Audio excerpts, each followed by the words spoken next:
नमस्ते। मैं हूं पूनम गौड़ और आप देख रहे हैं oneworldnews.com की प्रस्तुति उन ग्रहों की बातें। आज के प्रोग्राम में बताऊंगी आज का पंचांग, हर राशि का राशिफल, कहानी, किस्से में नारद जी की एक रोचक सी कहानी सुनाऊंगी और आखिर तक मेरे साथ जुड़े रहिएगा। जिनका जन्मदिन है उनका वर्षफल बताऊंगी और साथ में साल भर के उपाय भी। शुरू करते हैं आज के पंचांग से। आज शनिवार 2 मई 2026 है। ज्येष्ठ का महीना चल रहा है। कृष्ण पक्ष की प्रतिपदा तिथि रहेगी रात्रि 12:49 तक और उसके बाद में द्वितीया। विशाखा नक्षत्र रहेगा पूर्ण रात्रि। व्यतिपात योग रहेगा रात्रि 9:45 तक और उसके बाद में वरियान योग। 1.5 घंटे के लिए राहु काल रहेगा प्रातः 9 बजे से 10:30 तक। त्रिपुष्कर योग रहेगा रात्रि 12:49 से 3 मई प्रातः 5:40 तक। दिशाशूल रहेगा पूर्व। आज नारद जयंती है। आज से उत्तर भारत में ज्येष्ठ मास प्रारंभ। आज कहानी किस्से में नारद जी की एक रोचक सी कहानी सुनाऊंगी। बात करते हैं राशिफल की। मैं यहाँ बता देती हूँ कि मैं राशिफल चंद्र राशि से या नाम अक्षर से बताती हूँ। शुरू करते हैं मेष राशि से। आज आत्मविश्वास प्रबल रहेगा। करियर में नई दिशा मिल सकती है। इंटरव्यू, प्रेजेंटेशन या नया प्रोजेक्ट सफल होगा। रिश्तों में परिपक्वता आएगी।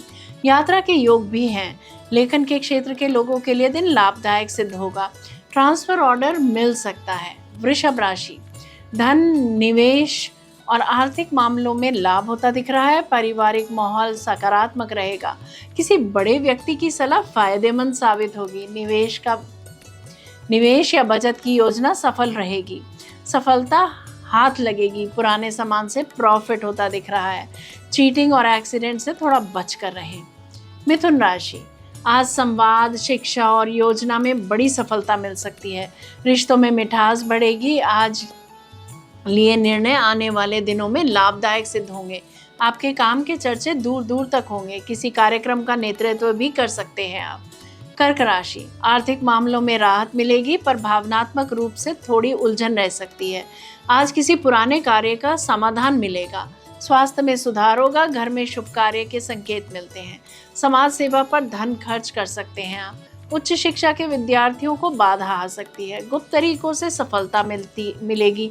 गलत खान पान से एलर्जी हो सकती है। सिंह राशि, आज मित्रों का सहयोग मिलेगा।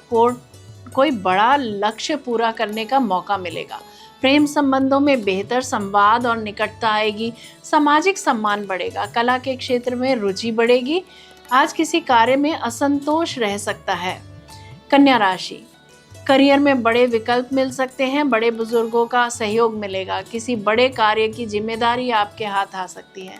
योजनाबद्ध प्रयास सफल होंगे। जीवन साथी के साथ आज आप ससुराल में समय बिता सकते हैं।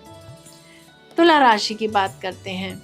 आज यात्रा, शिक्षा, संपर्क और सलाह देने से लाभ होगा। विदेश या प्रतियोगी परीक्षा से जुड़े शुभ संकेत मिलते हैं। भाग्य मजबूत रहेगा। जीवन साथी का सहयोग मिलेगा। रिश्तों में स्पष्टता आएगी। कोई इंपॉर्टेंट डॉक्यूमेंट या एग्रीमेंट साइन कर सकते हैं आप। खान पान का ध्यान रखें, रोग बढ़ सकता है। वृश्चिक राशि, आज वित्तीय मामलों पर ध्यान देना जरूरी होगा। धन लाभ के साथ कोई रुका हुआ पैसा भी मिल सकता है। रिश्तों में गहरी समझ बढ़ेगी। भावनाएं थोड़ी तीव्र रहेंगी। बहुत सोच समझकर अपनी बात कम से कम शब्दों में किसी के भी सामने रखें। अपनी क्षमता से बढ़ चढ़कर चीजें दान कर सकते हैं आप।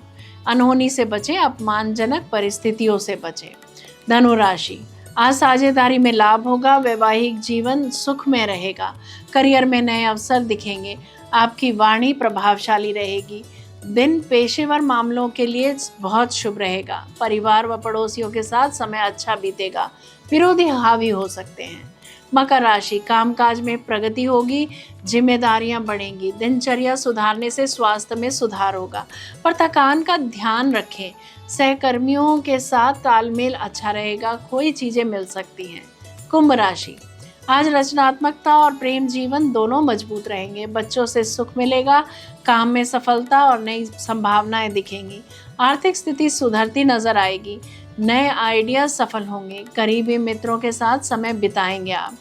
मीन राशि, घर परिवार के कार्य सफल होंगे, माता पिता का सहयोग मिलेगा, संपत्ति से जुड़े कामों में प्रगति होगी, मन थोड़ा भावुक रहेगा पर निर्णय अच्छे होंगे, नामी लोगों से आप आज मिल सकते हैं, साहस और प्लानिंग के साथ आगे बढ़े, सफलता अवश्य मिलेगी। ये था राशि का राशिफल। बात करते कहानी किस्से की। पौराणिक कथाओं में देवर्षि नारद मुनि की एक अत्यंत प्रसिद्ध लीला है जो उनके अहंकार और भगवान विष्णु की करुणा को दर्शाती है। एक बार नारद मुनि ने अपनी कठिन तपस्या से कामदेव पर विजय प्राप्त कर ली, जिससे उन्हें यह विश्वास हो गया कि अब वे पूर्णतः काम वासना और मोह माया से मुक्त हो चुके हैं। अपने इस अहंकार की पुष्टि के लिए वे बैकुंठ पहुंचे, भगवान विष्णु को अपनी उपलब्धि के बारे में बताया। भगवान विष्णु जो अपने भक्तों के अहंकार को दूर करने के लिए सदैव तत्पर रहते हैं, उन्होंने उनकी बात शांति से सुनी। कुछ समय पश्चात जब नारद मुनि एक नगर से गुजर रहे थे तो उन्होंने वहां एक राजकुमारी का स्वयंवर होते देखा। राजकुमारी अत्यंत सुंदर और दिव्य गुणों से संपन्न थी। उसे देखते ही नारद मुनि को मोह हो गया और वे सोचने लगे कि यदि यह कन्या उनकी पत्नी बन जाए तो कितना अच्छा होगा। अपनी छवि सुधारने के लिए वे पुनः विष्णु जी के पास पहुंचे और उनसे हरि जैसा रूप मांगने की प्रार्थना करी। बैकुंठ लोक में हरि बंदर का भी नाम था, ताकि राजकुमारी उन पर मोहित हो जाए। भगवान विष्णु ने उनकी इच्छा पूर्ण कर दी।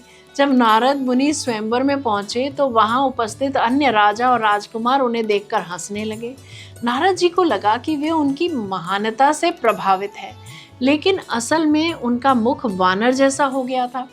राजकुमारी ने सभा में उपस्थित नारद जी को अनदेखा कर विष्णु भगवान के गले में वरमाला डाल दी। अपमानित और क्रोधित नारद मुनि ने भगवान को श्राप दिया कि उन्हें भी मनुष्य रूप लेकर अपनी पत्नी के वियोग में भटकना पड़ेगा। अंततः भगवान ने अपनी माया हटा ली और नारद मुनि को अपनी भूल का एहसास हुआ। उन्हें समझ आया कि उनका ब्रह्मचर्य का अभिमान ही उनके पतन का कारण बना। यह कथा हमें यह सिखाती है कि स्वयं को माया से मुक्त मानना भी एक सूक्ष्म अहंकार है और ईश्वर अपने भक्तों को अहंकार के जाल से बचाने के लिए कोई भी लीला कर सकते हैं। जय श्री कृष्णा जयराम जी की बात करते हैं जिनका जन्मदिन है। आप सबको जन्मदिन की हार्दिक बधाई व शुभकामनाएं। 1 मई 2027 तक मानसिक संतुलन, आर्थिक सुधार और धीरे धीरे प्रगति मिलती रहेगी।